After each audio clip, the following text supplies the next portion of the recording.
시간에도 생수의 또 은혜의 강가로 나오신 우리 성도님 한 분 한 분 가운데 성령님께서 찾아가시고 또 귀한 말씀으로 또 은혜로 새롭게 회복시켜 주시기를 간절히 소망을 합니다. 오늘은 에베소서 4장 11절에서 13절 말씀을 중심으로 우리의 분량이라는 제목으로 말씀을 나누도록 하겠습니다. 예수님께서는 마태복음 25장 31절 이하에서 양과 염소의 비유를 통해 이 종말의 심판에 관해서 설명해 주셨습니다. 누가 마지막 날에 천국에 들어가게 될 것인가에 대해서 말씀하시면서 배가 고파 줄이고 또 목이 마르고 나그네 된 이웃에게 먹을 것과 마실 것을 주고 영접하는 사람, 또한 이웃이 헐벗고 병들고 옥에 갇혔을 때에 찾아가서 옷을 입혀주고 돌봐주고 찾아가서 위로해준 사람이 바로 천국에 들어갈 것이다 말씀을 하셨습니다. 반면에 고난 중에 있는 이웃에게 무관심한 자들은 지옥에 들어가게 될 것이다 라고 말씀하셨죠. 이 심판의 그림을 보여주시면서 천국에 들어갈 자들을 양으로 또 지옥에 들어갈 자들은 염소로 비유하셨습니다. 이 비유에 관해서 양과 염소의 특성에 대해서 어제 새벽 기도회 때 우리 김성찬 목사님이 설명을 하셨는데 제가 그 내용을 듣고 참 인상 깊었습니다. 양은 태생적으로 모이는 성질이 있어서 소속에서 벗어나지 않는다라고 합니다. 반면에 염소는 주로 절벽에서 살면서 서로 떨어져 지내려는 습성이 있다고 합니다. 함께 사는 법을 모르는 동물이라는 것이죠. 그래서 몽골에서는 말과 염소를 함께 기를 때에 꼭 말부터 풀을 뜯게 한다고 합니다. 왜냐하면 염소는 풀을 먹을 때 이 뿌리까지 다 먹어 치워서 다른 동물들이 먹을 것이 없기 때문입니다. 이렇게 염소는 본성적으로 자기 자신밖에 모르는 동물입니다.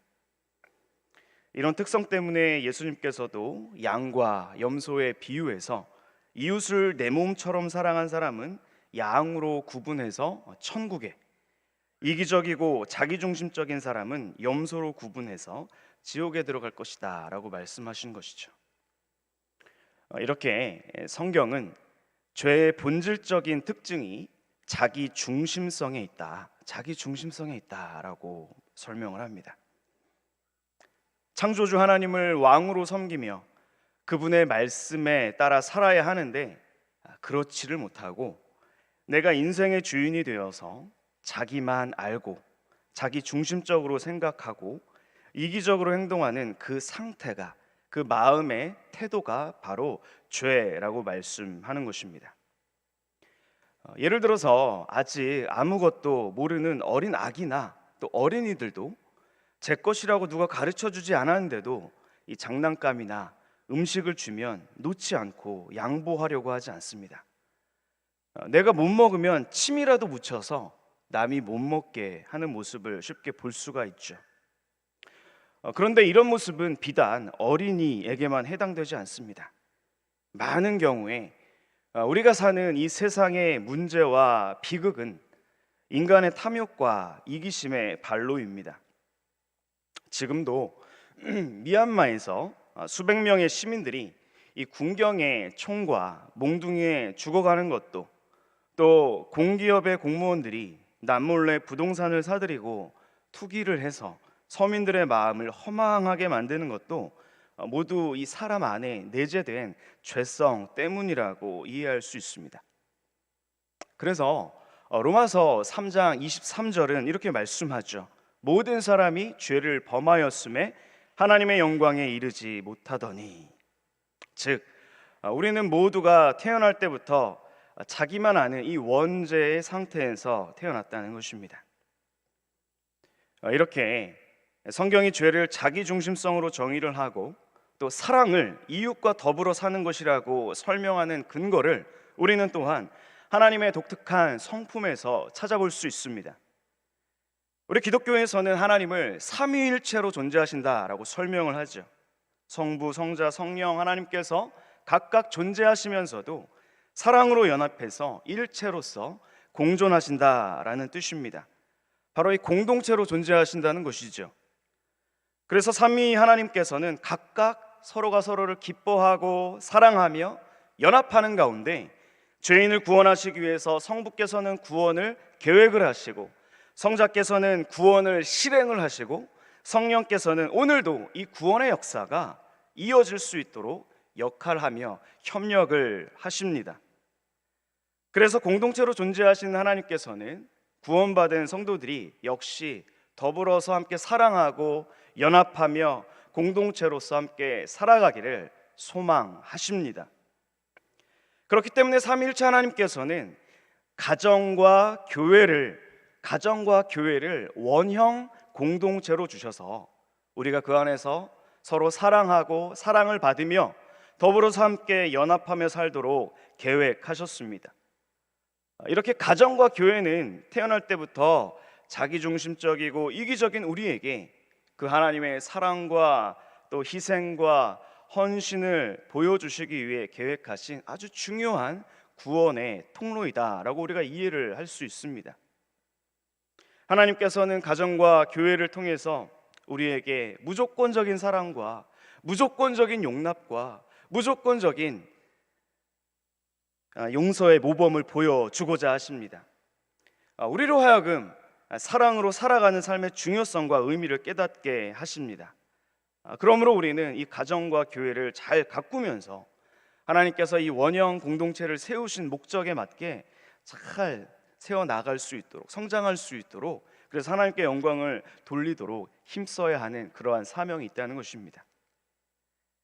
오늘 본문 말씀을 중심으로 특히 이 하나님의 원형 공동체인 교회에 대해서 좀 자세히 살펴보기를 원합니다. 먼저 오늘 이 설교의 메시지 주제는 이것입니다. 하나님은 지도자들을 세우셔서 건강한 교회 안에서 우리가 영적으로 성장하게 하신다. 우리 저 앞에 자막이 떠 있는데요, 같이 한번 천천히 읽어볼까요? 시작. 하나님은 지도자들을 세우셔서 건강한 교회 안에서 우리가 영적으로 성장하게 하십니다. 아멘. 그렇습니다. 삼위일체 하나님께서는 교회 안에서 지도자들을 통해 신자들이 그리스도를 닮아가며 사랑과 연합과 헌신의 삶을 훈련하며 그렇게 우리가 살아내기를 소원하십니다. 그렇게 해서 하나님께서는 이 교회를 통해서 세상 가운데 하나님의 나라, 하나님의 그 은혜의 다스리심을 드러내며 생명을 구원하고 살리는 일을 오늘도 계속 이어가기를 소원하십니다. 우선 오늘 본문인 이 에베소서의 성도들이 처해 있던 상황에 대해서 먼저 좀 살펴봐야 할 것 같습니다. 오늘의 터키가 있는 이 당시에 소아시아 지역의 대표적인 도시였던 이 에베소는요, 네오코로스라는 특별한 지위를 갖고 있던 도시였습니다. 이것은 당시 주위의 다른 소아시아 도시들과는 차별된 점이었는데요, 이 네오코로스라는 말은 헬라어로서 신전 청소부, 신전을 청소하는 청소부라는 뜻의 단어입니다. 이 에베소라는 도시는요, 신전 청소부를 자처했던, 아니 자기 도시가 이 신전 청소부라는 사실을 매우 자랑스러워했던 도시였습니다. 왜냐하면 이 도시에는 이 아르테미스라는 헬라의 이방신의 거대한 신전이 있었기 때문입니다. 사도행전 19장 28절에는 다음과 같이 말씀을 합니다. 그들이 이 말을 듣고 분노가 가득하여 외쳐 이르되 크다 에베소 사람의 아데미여 하니. 크다 에베소 사람의 아데미여, 여기서 이 아데미가 바로 아르테미스라는 말입니다. 사도 바울이 3차 전도 여행 때 에베소에서 2년간 사역을 했는데 하나님께서 그 도시에 놀라운 큰 부흥을 일어나게 하셨습니다. 그래서 이 아데미 신전을 생업의 터전으로 삼고 사는 사람들, 특히 이 우상을 만드는 은세공업자들에게 아주 경제적으로 큰 위협이 되었습니다. 사람들이 신전에 와서 우상을 숭배하는 대신에 하나님의 말씀을 듣기 위해서 사도 바울에게로 몰려가는 것이기 때문입니다. 그래서 아데미 신전을 섬기는 사람들이 일으킨 이 소동으로 인해서 사도 바울은 핍박을 당하고 그 도시에서 쫓겨나는 이야기가 사도행전 19장에 나옵니다. 이렇게 네오코로스, 즉 신전 청소부를 자처했던 이 에베소 도시는 1세기 중엽쯤에 섬김의 대상을 바꾸어 버립니다. 아르테미스 이 신의 우상 대신에 이제는 로마의 황제를 숭배하고 경배하는 로마 황제를 섬기는 신전의 청소부를 자처하게 된 것입니다. 당시에는 아무나 이 로마 황제의 신전 청소부가 될 수 있는 것이 아니었습니다. 아주 부유하고 권력이 있는 특별한 도시들만이 이 신전 청소부 도시가 되는 특권을 얻을 수 있었습니다. 에베소 도시는 전통적으로 항구가 있어서 경제적으로 무역이 발달을 했고, 고대 7대 불가사의 중 하나였던 아까 말씀드린 거대한 이 아르테미스 신전과 그 신전 주위에 우상을 제조하는 은세공업자들이 아주 크게 번성했던 부유한 도시였습니다. 그래서 로마 황제의 숭배를 주관할 이 권리를 받은 특별시가 되었습니다. 당시 이 소아시아 지역 전체가 로마 제국의 지배를 받는 행정구역이었는데요. 여러 도시들이 있었지만 황제 숭배를 위한 이 속주 신전이 딱 3개의 도시에만 있었다는 것입니다. 바로 에베소, 또 서머나 또 버가모가 그 도시들이었습니다. 그래서 이 황제를 숭배하는 신전이 있다는 것은 그 지역이 경제적으로나 문화적으로나 교육적으로나 아주 중심지가 된다는 그런 의미였어요. 그렇기 때문에 이 에베소 도시에는 인재들이 모입니다. 돈이 모여듭니다. 고급 문화가 향유되는 그러한 선진 도시였고, 그 도시에 사는 사람들은 아주 강한 자부심을 갖고 사는 시민들이었습니다. 자, 그런데 이 신전 청소부를 자처하고 자신들이 신전 청소부라는 사실을 아주 특권처럼 여기면서 자랑을 하던 이런 도시에 사도 바울이 찾아갑니다. 사도 바울은 이방 신전도 아닌 로마 황제의 속주 신전도 아닌 바로 예수 그리스도 그를 주로 믿고 고백하는 그리스도인의 공동체인 교회를 세우고자 했습니다. 이방신이 혹은 황제가 주님이 아닌 오직 예수님만이 나의 주님이심을 고백하는 그 공동체를 세우고자 했다는 것입니다. 이방신이나 제국의 권력과 힘이 보장해주는 평화가 아니라 그리스도 안에서 이루신 구원이 주시는 그 평화를 고백하는 샬롬의 공동체를 세우고자 헌신했습니다. 제국의 그 편의시설이 제공하는 편리가 아니라 삼위일체 하나님의 연합과 사랑과 헌신 속에서 배울 수 있는 섬김과 열매를 맺고자 했습니다. 하나님께서는 이 바울을 통해 신전 청소부였던 이 에베소 도시를 하나님의 청지기 도시로 변화시켜 나가기를 시작하셨다는 것입니다. 마찬가지로 하나님께서는 우리 그리스도인의 공동체를 통해서 이 세속 문화로 가득한 우상 숭배 문화가 가득한 이 도시의 영성을 예수 그리스도의 생명의 문화로 변화시키시기를 원하십니다. 특히 우리는 도시의 영성을 새롭게 하는 선교적인 교회를 추구하며 기도하고 있죠.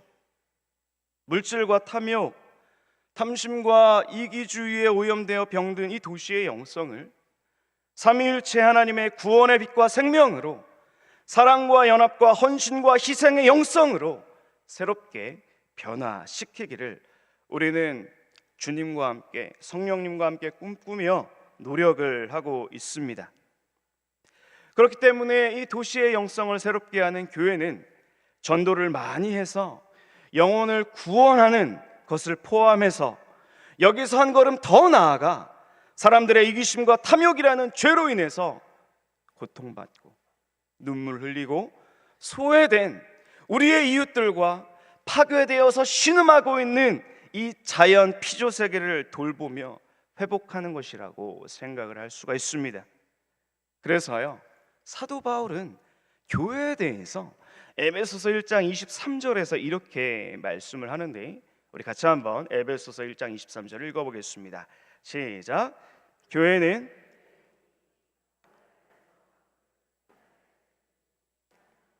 그렇습니다. 교회는 그의 몸이니, 예수 그리스도의 몸이니 만물 안에서 만물을 충만하게 하시는 이의 충만함이니라. 예수님의 몸된 교회는 만물, 즉 이 세상 피조세계 전체를 예수님의 그 생명으로 충만하게 변화를 시켜서 하나님의 나라로 회복시키는 생명의 통로로 하나님께서 세우신 원형 공동체라는 것입니다. 그렇다면 우리는 여기서 아주 중요한 질문을 한 가지 던지게 됩니다. 어떻게 하나님께서는 만물을 충만하게 회복하는 이 하나님의 구원 사역을 위해서 우리를 준비시키고 사용하실까요? 교회는 어떻게 하나님의 이 생명의 통로, 축복의 통로로 준비되어서 사용받을 수 있습니까?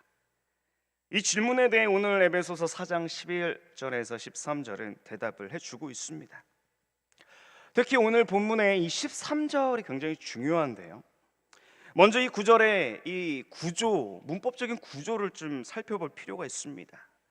문장 구조가 좀 독특하기 때문인데요. 이 13절은 한 개의 동사가 동일한 세 개의 전치사에 걸려 있는 그러한 구조입니다.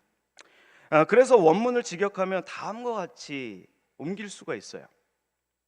우리 각자는 도달합니다.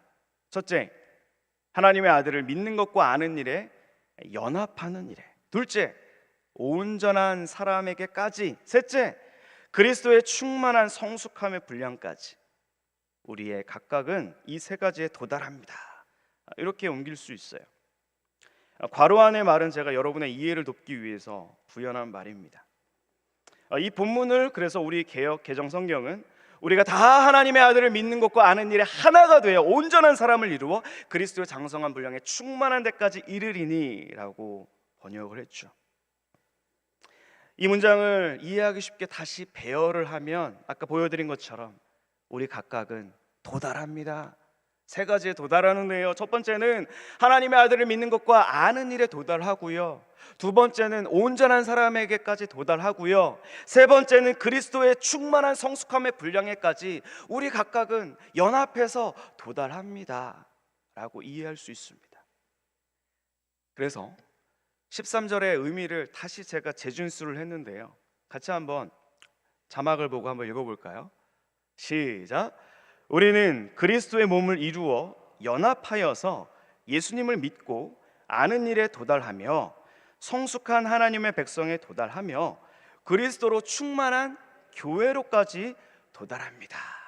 네, 그렇습니다. 우리는요, 그리스도의 몸을 이루어서 연합을 해요. 또요, 그렇게 해서 예수님을 믿고 아는 일에 도달하고 성숙한 하나님의 백성에 도달하고 그리스도로 충만한 교회로까지 도달합니다. 믿으십니까? 그래서 우리는 이 구절을 통해서 하나님께서 이 세상을 구원하시기 위해서 공동체와 또 공동체에 속한 우리 성도들을 어떻게 영적으로 성장시키시고 준비시키는지 그 원리를 알 수가 있다는 거예요. 세 가지 원리가 여기서 나옵니다. 바로 공동체적인 영적인 성장이고, 두 번째는 과정 중심적인 영적인 성장이고, 세 번째는 동반자적인 영적인 성장이 그것이에요. 한번 따라해 볼까요? 공동체적인 성장, 과정 중심적인 성장, 동반자적인 성장. 이것들에 대해서 하나씩 살펴보겠습니다. 첫째는 공동체적인 영적 성장입니다. 공동체적인 영적 성장이란 신앙의 성장과 성숙은 우리 각자 개인적으로 일어나는 사건이 아니라 공동체적으로 일어난다는 뜻입니다. 그래서 13절 말씀해 보니까 우리가 다 하나가 되어, 우리가 다 하나가 되어라고 말씀을 하는 것입니다.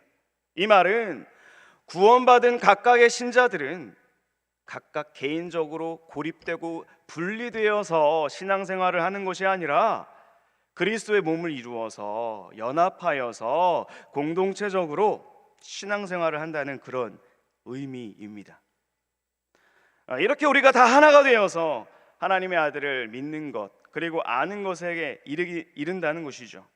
바로 예수님을 신뢰하고 그분을 단지 머리로만 아는 것이 아니라 함께 예배하고 함께 기도하고 함께 연합하여 섬기면서 경험적으로 예수님을 아는 그 알매 도달할 수 있는 방법이 바로 이 공동체 안에 있다, 바로 교회 안에 있다라는 것이죠.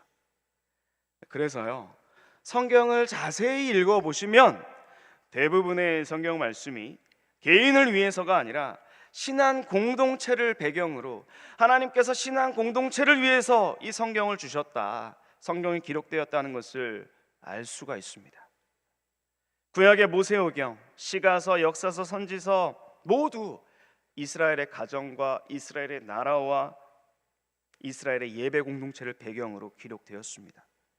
또한 신약의 복음서, 사도행전, 서신서, 계시록까지 모두 하나님을 예배하는 가정 공동체, 가정교회 안에서 읽혀지고 전수가 되었습니다.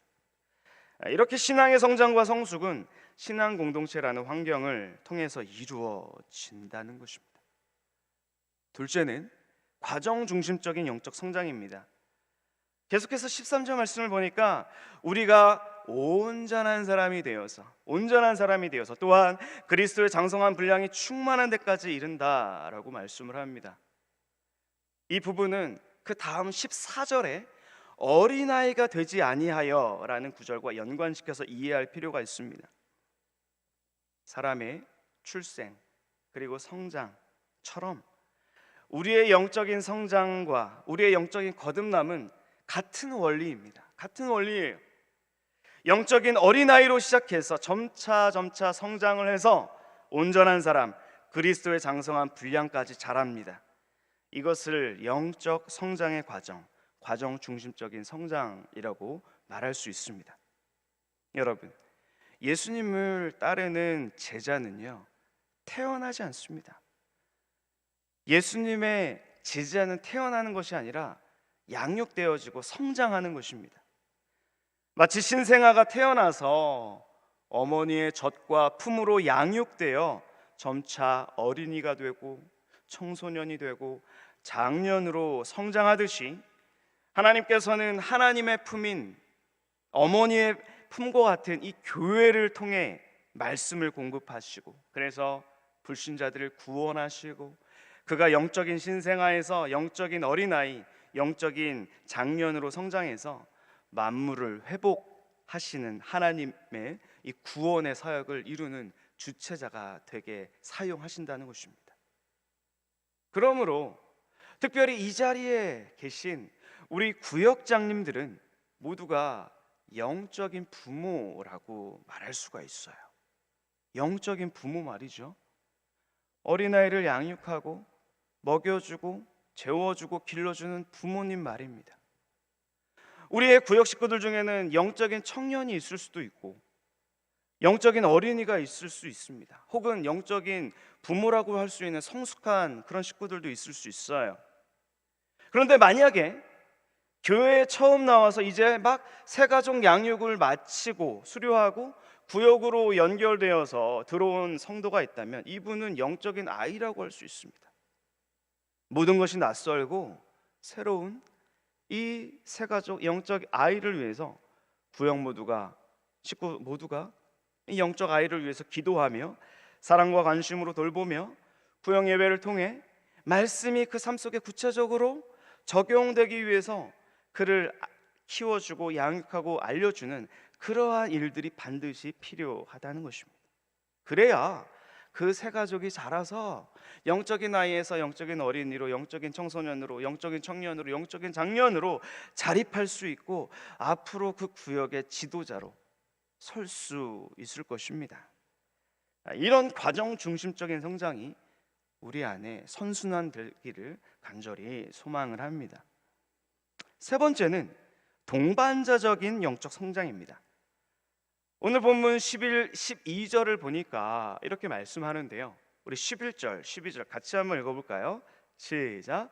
그가 어떤 사람은 사도로, 어떤 사람은 선지자로, 어떤 사람은 복음 전하는 자로, 어떤 사람은 목사와 교사로 삼으셨으니 이는 성도를 온전하게 하여 봉사의 일을 하게 하며 그리스도의 몸을 세우려 하심이라.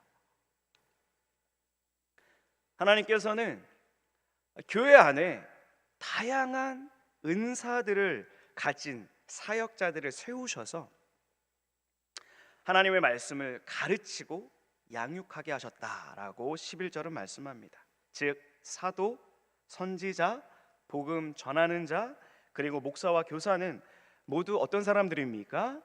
하나님의 말씀을 맡아서 가르치는 사람들입니다.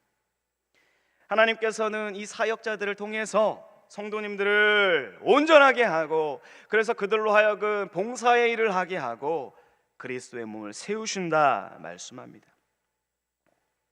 우리는 이 구절을 토대로 우리 목사님들 또 전도사님들의 가장 본질적인 사역이 말씀을 맡아서 연구하고 양육하고 가르치고, 그래서 우리 성도님들과 우리 공동체를 세우는 것임을 발견하게 됩니다. 그러므로 우리 목사님들과 전도사님들을 위해서 여러분이 기도해 주실 때에 주님, 우리 사역자들이 정말 하나님의 말씀을 이해할 수 있는 그러한 식견을 주시고 통찰력을 주시고 성령님 그들의 마음 가운데 조명하여 주셔서 우리 성도들을, 그리고 우리 신앙 공동체를 잘 세울 수 있도록 주님 그들을 축복해 주시옵소서. 그렇게 기도해 주시기를 부탁드립니다. 또한 우리 사역자들과 성도님들이 한 팀을 이루어서 말씀 위에서 든든하게 함께 성장할 수 있도록 우리는 함께 노력을 해야 하겠습니다. 시편 119편 73절에 보니까 이런 말씀이 있습니다. 주의 손이 나를 만들고 세우셨사오니 내가 깨달아 주의 계명들을 배우게 하소서. 아멘. 성경은 하나님께서 우리의 창조주이실 뿐 아니라 우리 신자의 삶을 거룩하게 계속 만들어 가시는, 우리의 안에서 하나님을 닮아가고 예수님을 닮아가는 그러한 신앙과 영성이 점점 성숙하고 성장해 나가도록 우리 안에서 형성시켜 나가시는 분이라고 말씀을 합니다. 방금 읽어드린 이 시편 119편 73절에서 주의 손이 나를 만들고 세우셨다라고 말씀합니다. 주님의 손이 나를 만들고 세우셨다라고 할 때 이 세우셨다라는 말은 손으로 만들고 빚어서 생산품을 만들다라는 그런 의미입니다. 여러분, 우리가 그리스도의 십자가와 부활을 통해서 얻은 구원은요, 딱 한 번 일어나는 일회적인 사건이 아닙니다. 오히려 하나님은 우리의 삶 속에서 계속적으로 일하시고 계시고 성화시켜 가시고 예수님을 닮아가도록 매일매일 우리를 인도하시는 하나님이십니다. 그래서 우리는 지속적으로 믿음으로 주님께 응답하고 순종의 삶을 통해서 우리의 생각과 우리의 말과 우리의 행동이 예수님을 닮아가는 거룩한 삶으로 변화되어 나가는 것입니다. 그리스도 안에서 이제 옛 사람에서 새로운 신분에 합당한 새 사람으로 우리의 내면과 외적인 삶이 새롭게 변화되어 가고 형성되어 가고 성화되어 가고 거룩해져 나가시기를 간절히 축복을 합니다. 그래서 예수님께서 산상수훈에서 이렇게 말씀하셨죠. 우리 영적인 성장의 목표를 이렇게 말씀하셨습니다. 하늘에 계신 너희 아버지의 온전하심과 같이 너희도 온전하라. 하늘에 계신 너희 아버지의 그 온전하심, 너무나 높은 기준을 우리에게 제시하셨죠. 어떤 분은 이렇게 말할 수 있어요. 어떻게 우리가 하나님의 그 온전하심까지 이룰 수 있습니까? 예수님께서 그래서 십자가에서 죽으신 것입니다. 그래서 예수님께서 죽음을 이기시고 사흘 만에 부활하셔서 우리에게 부활의 생명을 주신 줄 믿습니다. 하늘에 계신 아버지의 온전하심과 같이 저와 여러분이 그 온전함을 닮아갈 수 있도록 놀라운 그 생명의 능력, 그 생명의 능력이 주님께서 우리에게 주신 그 권세요, 능력이요, 생명인 줄 믿으시기를 간절히 축복합니다. 그리고 이 생명을 믿음으로 주장하시고 선포하시고 담대하게 복음을 증거하는 저와 여러분 되시기를 간절히 축복을 합니다. 더불어서 이 영적인 성장은 혼자의 힘으로 할 수 없다고 말씀을 드렸습니다. 이 영적인 성장은 건강한 신앙 공동체라는 환경을 통해서 이루어질 수 있습니다.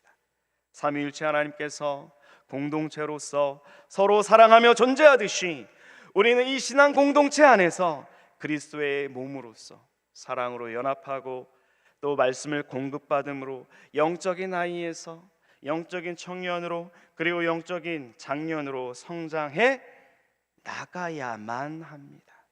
그것이 주님께서 우리를 구원하신 목적이기 때문입니다.